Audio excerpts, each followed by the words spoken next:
네, 송구영신 예배에 오신 여러분들을 주님의 이름으로 환영하고 또 축복합니다.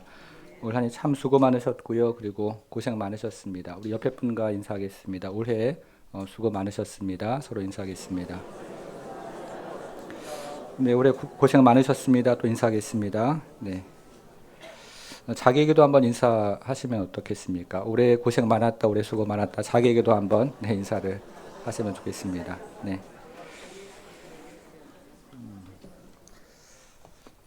내년도 저희 교회 주제 말씀은 요한복음 20장 31절 말씀인데요. 주제가 앞에 걸려 있습니다. 주제가 두 가지인데요. 오직 예수님을 믿습니다. 오직 예수님을 전합니다. 요한복음 20장 31절 말씀을 이렇게 두 가지로 적용을 해서 주제 말씀을 정했는데요. 이 주제 말씀을 두 가지로 또 적용을 해보려고 합니다. 하나는 전교인이 함께 성경 말씀을 통독하면서 예수님 알아가는 것이고, 다른 하나는 전교인이 함께 복음을 전하는 것입니다.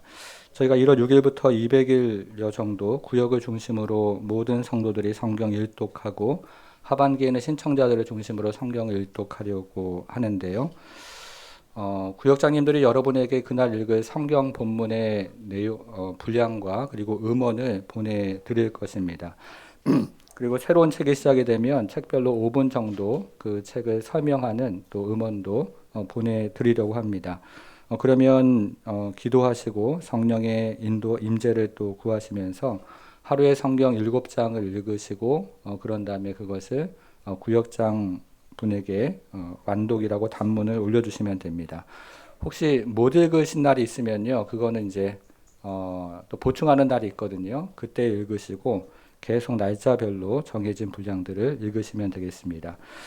성경을 다 읽은 분에게는 연말에 작은 선물을 드리는데요. 구역 안에서 서로 격려하고 그리고 칭찬하면서 하나님의 말씀으로 풍성한 한 해가 되었으면 참으로 좋겠습니다.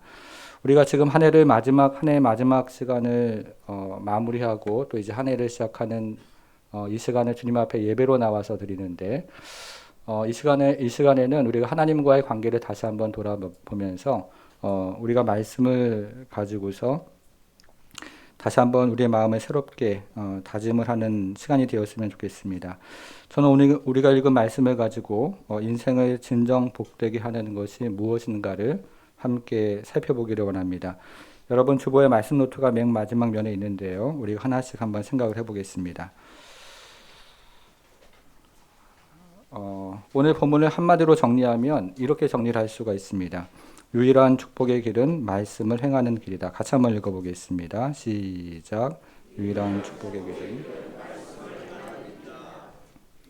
우리가 지금 16절까지 읽었는데요. 4절까지는 이 시편 119편의 기초가 되는 진리가 이 안에 기록이 되어 있습니다. 시편 119편은 여러분 아시는 것처럼 굉장히 긴 구절로 되어 있는데 그 중에서 우리가 4절까지만 다시 같이 한번 좀 읽어보겠습니다. 4절까지요. 시작. 행위가 온전하여 여호와의 뿔을 따라.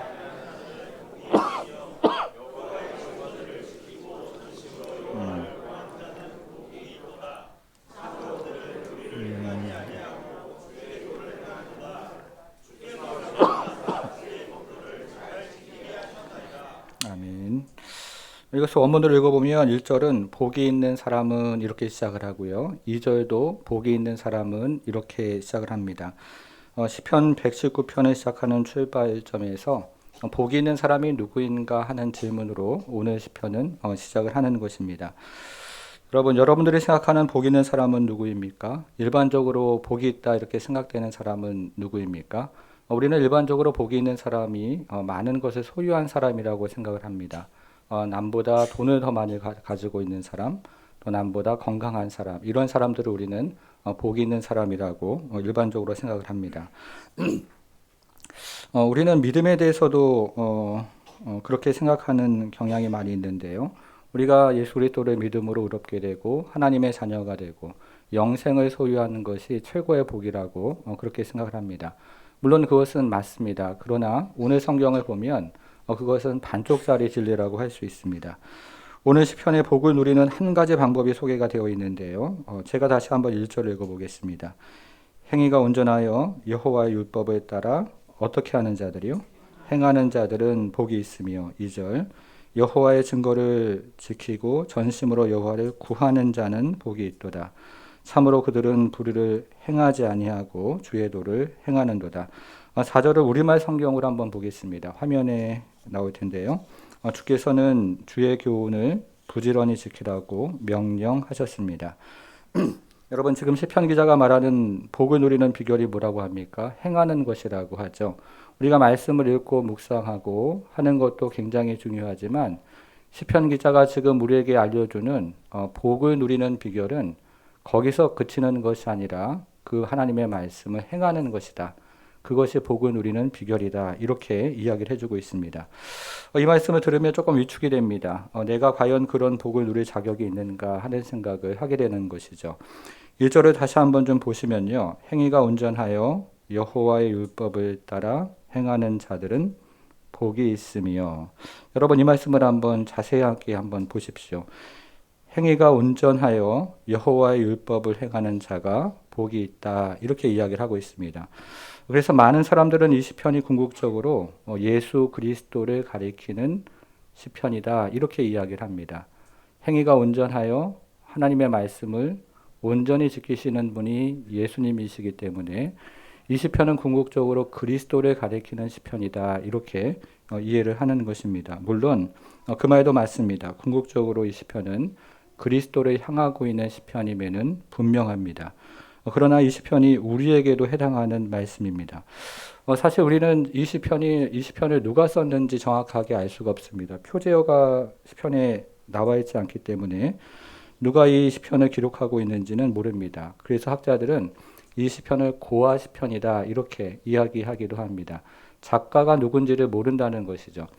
근데 우리가 이 시편을 16절까지만 읽어보았지만 이 시편 전체를 읽어보면 이 작가가 누군지를 미루어 짐작해 볼 수는 있습니다.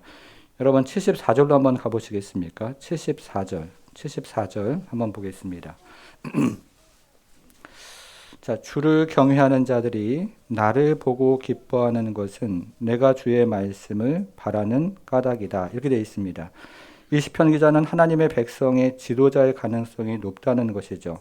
이스라엘 백성들의 존경을 받는 사람인데 이스라엘 백성들의 존경을 받는 이유는 이 사람이 지금 하나님의 말씀을 바라고 있는 사람이기 때문인 것입니다.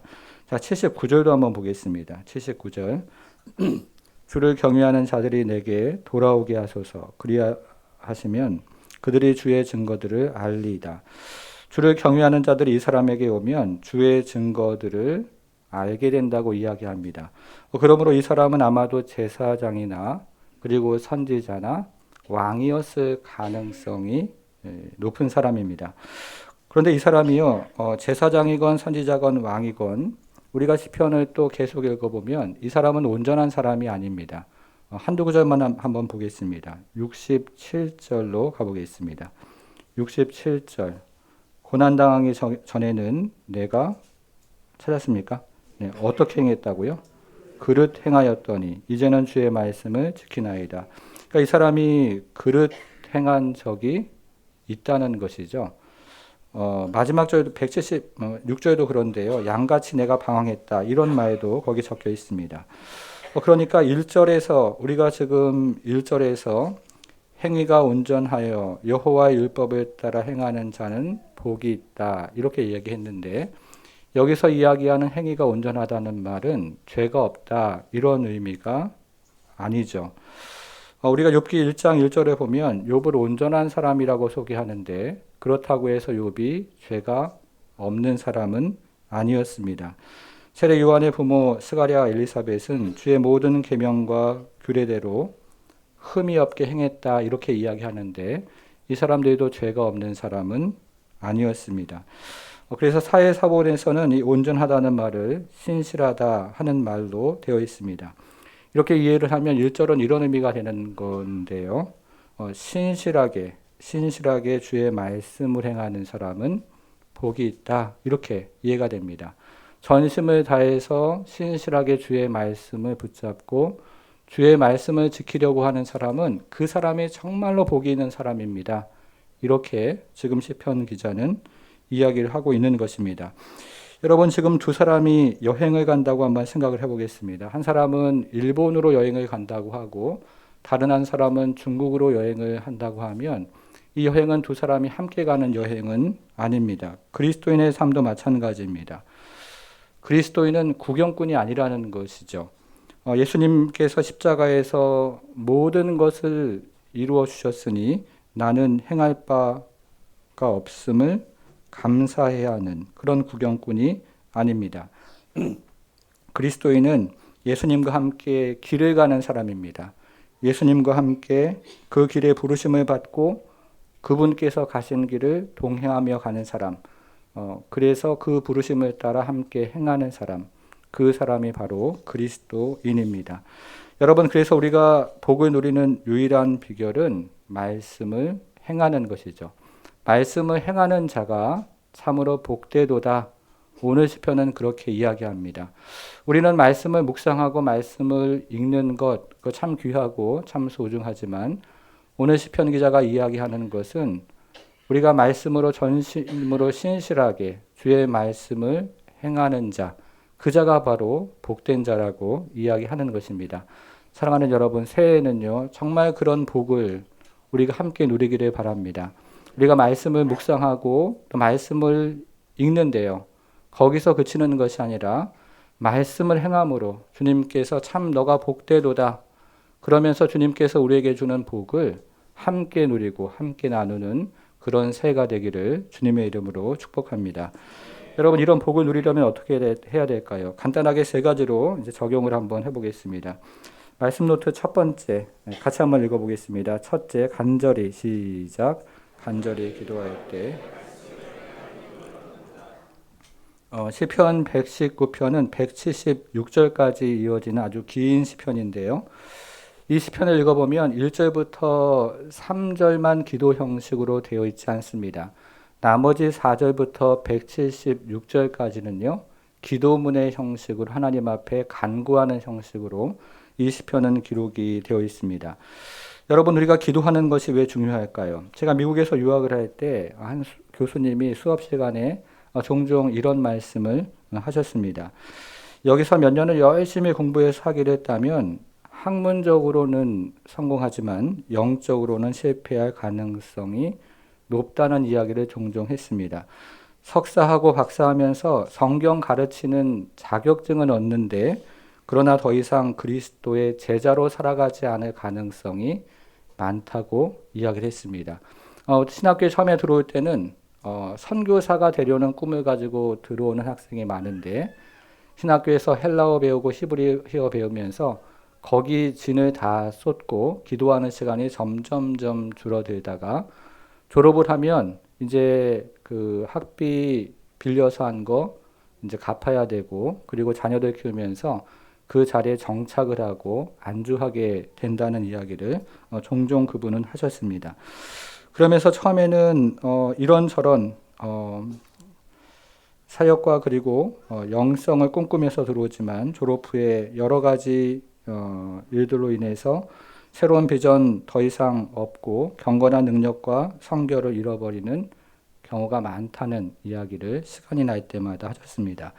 이 말씀을 지식적으로 알아가는데 기도를 자꾸 잃어버리는 거예요. 기도를 자꾸 잃어버려서 정말 제자도를 잃어버리고 그리고 주님 나라에 대한 꿈과 성결의 능력을 잃어버리는 경우가 많다는 이야기를 그분은 강조해서 하셨습니다.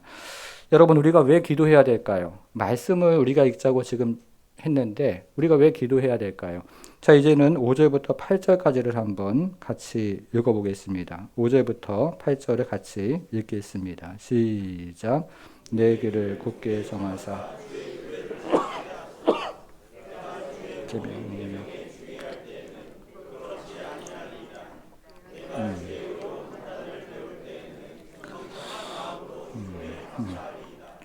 내가 주의 일을 지키우리니 나를 잊어버리지 마옵소서.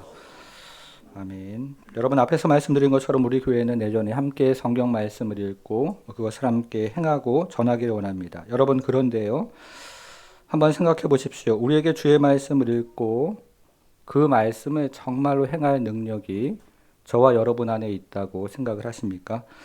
우리 속에서 들려오는 소리를 한번 들어보십시오. 사탄은요, 우리 마음의 말씀이 인생을 살아가는데 큰 도움이 되지 않는다고 계속해서 생각을 불어넣습니다. 말씀을 가지고 살던, 말씀 없이 살던 그 인생이 별반 다르지 않다고 계속 생각을 불어넣는 것이죠. 우리 자신도 마찬가지입니다. 우리 자신도 먹고 살기 바쁘고 공부하기 바쁜데 하나님 말씀 적당하게 읽고 또 하나님 말씀 읽다가 안 되면 그냥 먹고 사는 데 집중하라, 이런 이야기를 우리에게 계속해서 속삭입니다. 이처럼 우리에게는 주의 말씀을 읽고 그 말씀을 지킬 능력이 우리 안에는 전혀 없습니다. 그렇기 때문에 시편 기자는 우리에게 기도해야 한다, 이렇게 이야기합니다.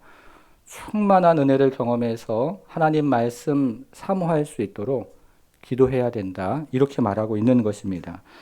그것이 여러분 5절을 다시 한번 보니까 그렇게 이야기하는데요. 내 길을 굳게 정하사 주의 율례를 지키게 하소서.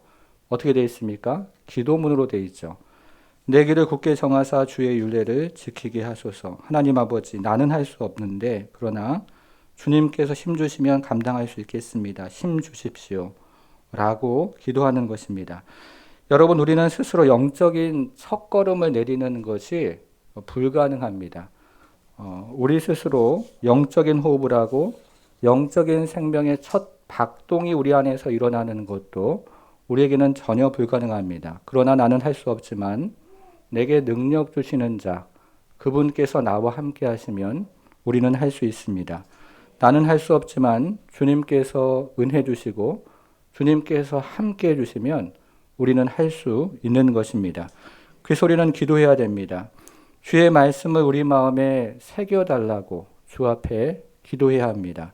내 마음을 굳게 정하사 주의 율례를 지키게 해달라고 우리는 기도해야 됩니다. 여러분 8절을 한번 보세요. 8절 보니까 내가 주의 율례들을 지키오리니 결단을 했어요. 지금 지키겠다고 굳건하게 결심을 했습니다. 여러분, 우리가 새해가 되면 결심하잖아요. 내가 하겠다 결심합니다. 그런데 이 시편 기자는 즉시 자신의 힘으로 율례를 지킬 수 없음을 깨닫습니다. 그래서 기도문으로 즉시 바뀝니다. 다시 한번 볼게요. 내가 주의 율례를 지키오리니, 여기까지 쓰는 게 아니고 그 다음 보니까 나를 아주 버리지 마옵소서, 기도를 하고 있습니다.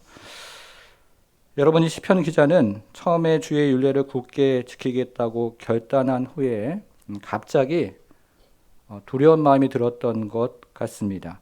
그것은 주의 말씀 없이 살아가는 인생, 말씀을 읽지도 않고 말씀을 행하지도 않는 그 인생이 두려웠던 것입니다.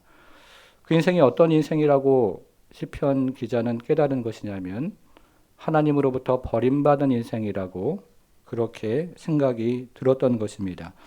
주님의 말씀 없이 살아가는 인생, 그리고 주님의 말씀을 읽지 않고 그리고 주님의 말씀을 행함 없이 살아가는 인생은 주님으로부터 버림받은 인생이라고 시편 기자는 깨달은 것입니다. 그래서 시편 기자는 기도합니다.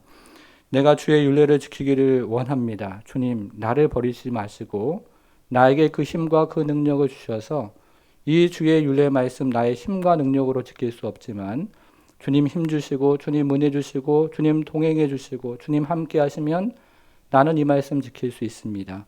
주님 나와 함께 해주세요. 라고 지금 기도하고 있습니다. 사랑하는 여러분, 우리가 내년에 이제 성경을 함께 통독하고 그리고 이 말씀 함께 나누고 적용하면서 구역마다 풍성한 은혜를 함께 나누기를 원하는데요. 우리 힘으로 할 수 없습니다. 우리 능력으로 할 수 없습니다. 그러나 우리가 기도하면서 주님, 우리 부족하고 우리 연약하지만 주님께서 우리와 함께 해주시고 힘 주시고 은혜 주시면 감당할 수 있겠습니다. 주님, 그러니 저에게 힘 주시고 우리 구역에게 능력 주시고 구역마다 은혜 베풀어 주시고 교회 위에 성령의 충만함을 베풀어 주셔서 우리가 우리 힘으로 할 수 없지만 주의 은혜로 감당할 수 있도록 은혜 베풀어 주옵소서, 이렇게 기도하는 것입니다. 시편 기자가 그런 기도를 하는데요. 여러분이 한 해가, 그리고 여러분 가정이, 그리고 여러분마다 여러분이 속해 있는 구역이 그런 은혜의 구역, 그리고 그렇게 간구할 때 주님께서 부어주시는 은혜를 충만히 경험하는 한 해가 되기를 주님의 이름으로 축복합니다. 두 번째입니다. 둘째는요, 마음속에 말씀을 품을 때 말씀을 행할 힘을 얻습니다. 같이 한번 읽어보겠습니다. 둘째, 마음속에, 시작, 마음속에.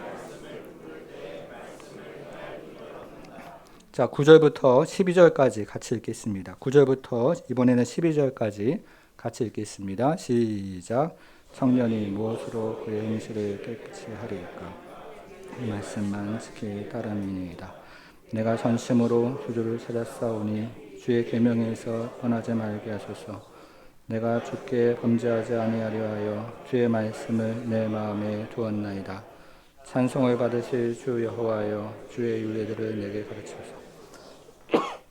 여러분, 구절을 보니까요, 청년이 주의 말씀을 지키는 것에 대해서 말씀을 하고 있습니다. 여러분, 청년의 때가 언제입니까? 가장 혈기가 왕성한 때, 어떤 면에서 가장 말씀을 지키기 어려운 시기가 바로 청년의 때입니다. 그런데 이 청년이 어떻게 혈기왕성한 그 시기에 주의 말씀을 지킬 수가 있습니까? 11절 보니까요, 내가 주께 범죄하지 아니하려 하여 주의 말씀을 어디에 두었습니까? 내 마음에 두었나이다. 말씀을 마음에 품을 때 하나님의 말씀의 길에서 떠나지 않더라 하는 것입니다. 말씀이 마음에 새겨질 때 아주 혈기왕성한 그 시기에도 말씀을 떠나지 않고 말씀을 행하더라 하는 것입니다. 어떤 목회자가 자신의 교회에서 일어난 일을 간증하는 것을 들은 적이 있습니다. 그 교회 교인의 간증입니다. 아내가 그리스도인이었던 까닭에 성경 공부 모임에 같이 다니게 되었습니다. 하지만 믿음은 없었습니다. 일부러 리더의 잘못을 찾아내려고 질문을 퍼붓고 거기 모인 사람들을 한 방 먹이고 싶은 마음에서 짓궂은 질문을 한 적이 정말 많았습니다. 또 내가 얼마나 박식한지, 그리고 그 사람들이 얼마나 맹목적으로 예수를 믿는지, 성경을 믿는지 들추어내려고 그런 의도로 질문을 많이 했습니다. 그러나 한 1년쯤 지나면서 내 질문의 내용이 달라졌다는 사실을 깨달았습니다. 그때부터는 꼬투리를 잡거나 나의 옳음을 증명하기 위해서가 아니라 정말 진리를 알고 따르고 싶어서 질문하고 있는 자신을 발견하게 된 것입니다. 하나님의 말씀이 내 마음속에 들어와 있다는 사실을 알게 된 것입니다. 이 사람은 하나님의 말씀을 그 모임 가운데 자기도 모르는 사이에 듣고 그리고 읽고 하면서 이 말씀이 내 마음속에 들어오는 것을 어느덧 깨달았던 것입니다. 어떤 신비스러운 방법으로 갑자기 그의 마음의 말씀이 떠오르는 것도 아니고 명상을 하고 가부좌를 하고 그러면서 촛불을 켜놓고 뭔가를 하다가 갑자기 깨달음을 얻은 것도 아니었습니다. 말씀을 눈으로 읽고 그리고 귀로 듣는데 어느 순간 말씀이 내 마음 가운데 자리를 잡았던 것을 고백하고 있는 것입니다. 여러분, 이것을 깨달은 사람이 어떻게 외칠까요? 12절로 한번 가보겠습니다. 12절. 찬송을 받으실 주 여호와여, 주의 율례들을 내게 가르치소서. 찬송을 받으실 주 여호와여, 주의 율례를 내게 가르치소서. 여러분, 맹모 삼천지교라는 말을 잘 아시죠? 맹자는 어린 시절에 묘지 근처에서 살았습니다. 그래서 맹자는 평소에 놀이를 하는데 그가 평소에 자주 보았던 장례를 치르는 아이들과 그런 놀이를 했다는 것이죠. 이것을 본 맹자의 어머니는 묘지 근처는 자식을 키울 만한 적합한 장소가 아니다고 생각해서 시장 근처로 이사를 갔습니다. 그러자 맹자는 장사꾼 흉내를 내면서 물건을 사고 파는 놀이를 합니다. 이것을 본 어머니가 이것도 아이를 키우는데 적합한 장소가 아니다 해서 사당으로 이사를 했습니다. 그랬더니 맹자가 제례를 지내고 예법을 따르는 행동을 보였습니다. 그제서야 맹자의 어머니는 이곳이야말로 자식을 키우기에 적합한 장소다 이렇게 생각을 하면서 그곳에 정착을 했습니다. 보고 듣는 것이 굉장히 중요하다는 것이죠.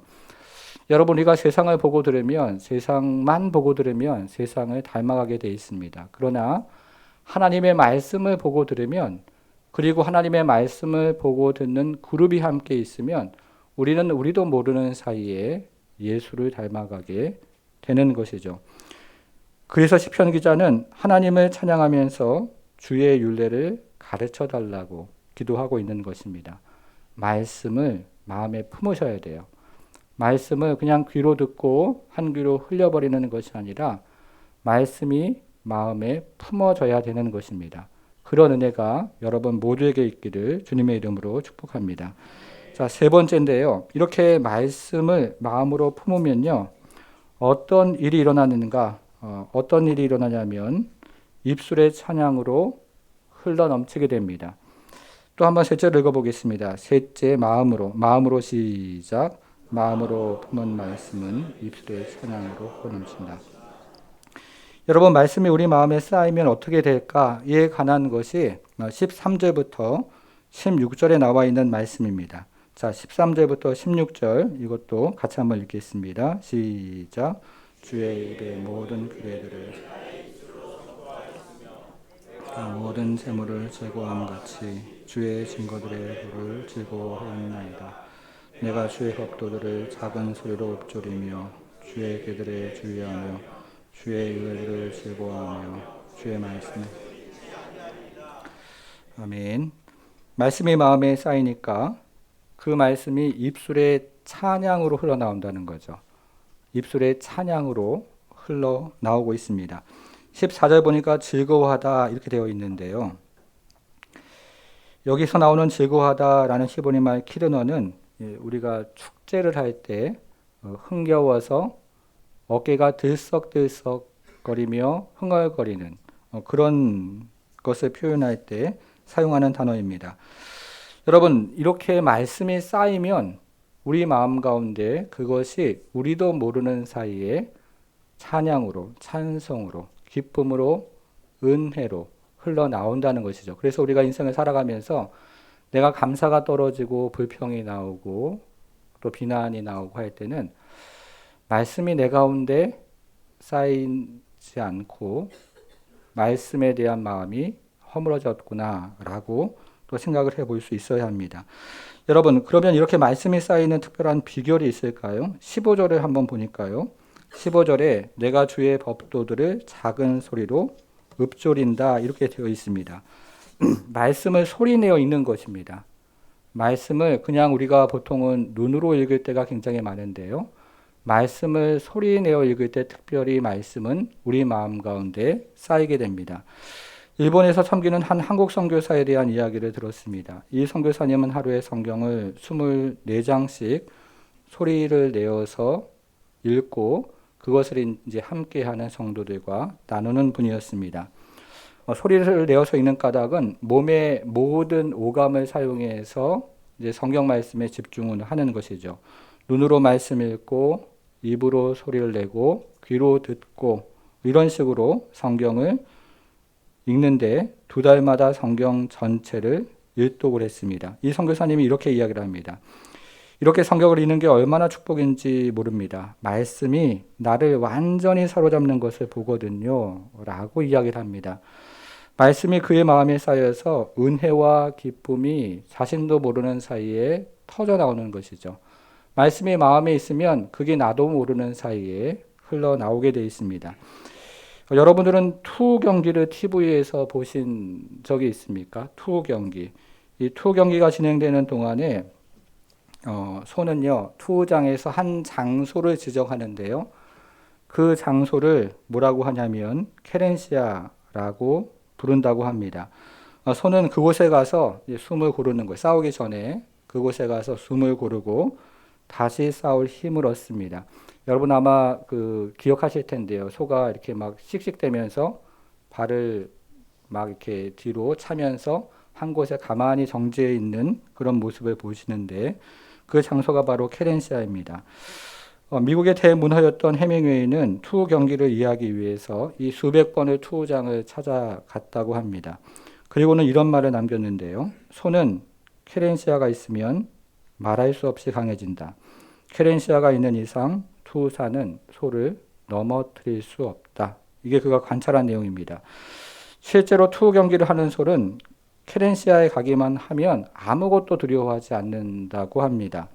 그곳이 소만의 안식처고 피난처입니다. 만일의 투사가 소를 이기려고 한다면 반드시 투사가 해야 되는 일은 소의 케렌시아를 없애는 거죠. 소가 케렌시아를 가지 못하도록 막는 것입니다. 여러분, 우리 그리스도인에게 케렌시아가 있을까요? 저는 있다고 생각을 합니다. 우리 그리스도인에게 케렌시아는 예배하는 장소요, 기도하는 장소요, 말씀을 읽고 묵상하고 나누는 장소, 그것이 바로 우리 그리스도인의 케렌시아입니다. 마귀는 우리를 넘어뜨리기 위해서 하는 가장 중요한 일은 우리가 케렌시아로 가지 못하도록 막는 것입니다. 하지만 하나님은 오늘도 우리를 케렌시아로 부르시는 것이죠. 사랑하는 여러분, 우리 앞에 여러분 성경책 앞에 있으시죠? 성경책 가지고 다니시죠? 예, 핸드폰 말고요. 성경책 가지고 다니시죠? 가지고 다니셔야 뭐 줄도 치고 또 핸드폰을 여러 가지 용도로 사용하지만 성경책은 오로지 이 용도로만 사용하기 때문에 혹여라도 올해 성경책을 안 갖고 다니셨던 분들은 꼭 성경책을 가지고 다니셔서 하나님 말씀과 더 친해지는 한 해가 되었으면 좋겠는데요. 우리가 가지고 있는 이 성경책은 하나님의 온전한 말씀입니다. 우리의 마음을 유일하게 변화시킬 수 있는 말씀이 바로 이 하나님의 말씀입니다. 그러므로 이제 시작되는 새로운 한 해에 이 말씀을 읽고 말씀을 정말로 해보는 거예요. 행해보는 것이죠. 이것이 우리가 복을 누리는 유일한 길이다. 이렇게 시편 기자는 오늘 본문에서 이야기를 하고 있습니다.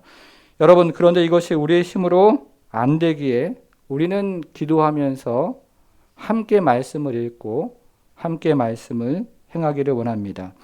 우리 힘으로 안 되기에 말씀을 우리 마음 가운데 간직하는데 우리 힘으로 안 되면 그룹 안에서 함께 서로가 도움을 받으면서 그 일을 하기를 원하는 것이죠.